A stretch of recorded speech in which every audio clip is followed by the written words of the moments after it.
Today on Chloe's Unbox. Hi Chloe, good morning po at sa lahat po ng nakikinig.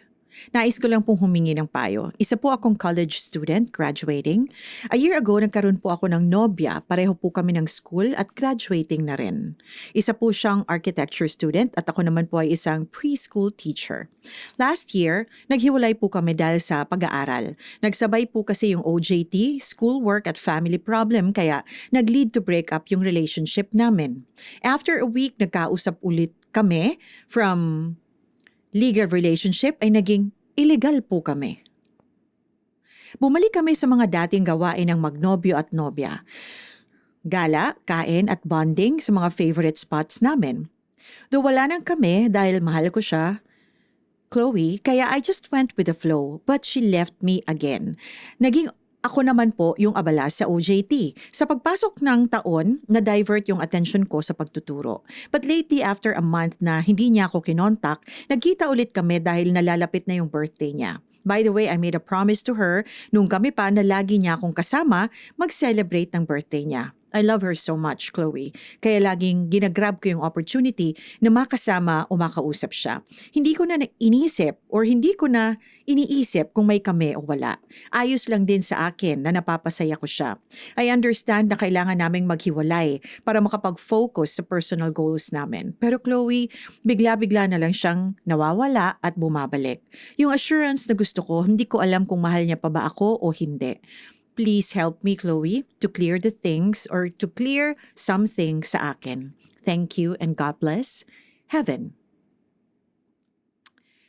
You know what? You will never get the assurance that you have been wanting to get from someone who never wants to commit. Kasi alam mo, sir, clearly, parang ayaw niya ng commitment. Parang, I think okay lang siya dun sa walang label na relationship. Yun yung mga terms nila ngayon, di ba? Parang wala kayong label. So, you said it yourself, walang kami. Pero ginagawa niyo ang mga gawain ng isang may kami. It's clear na friends with benefits ang gusto niya.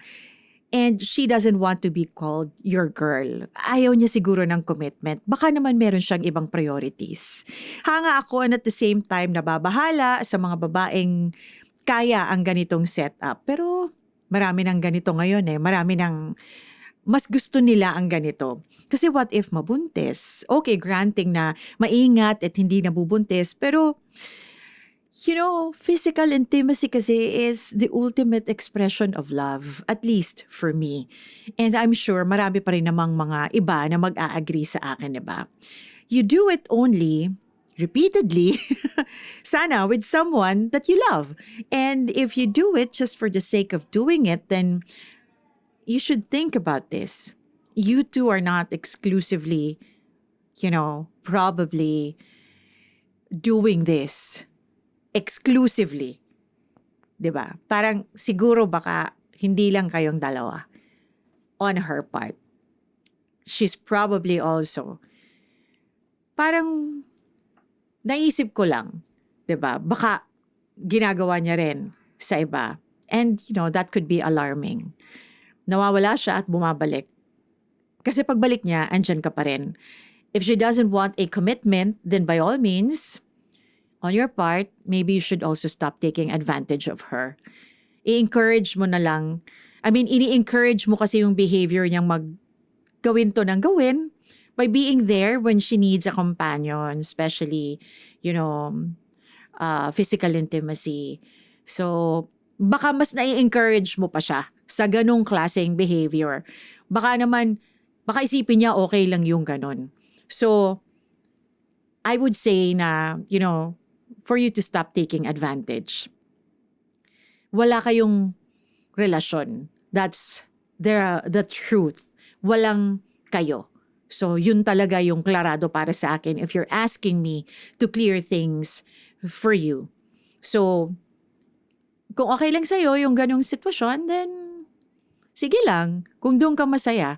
Pero kung gusto mo talaga ng maayos, na meron kayo, may label kayo, yun na nga ang suggestion ko, stop taking advantage of your friend.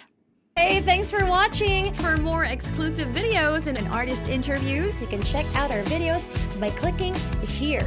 And don't forget to follow us on our social media accounts too. Links are in the description below.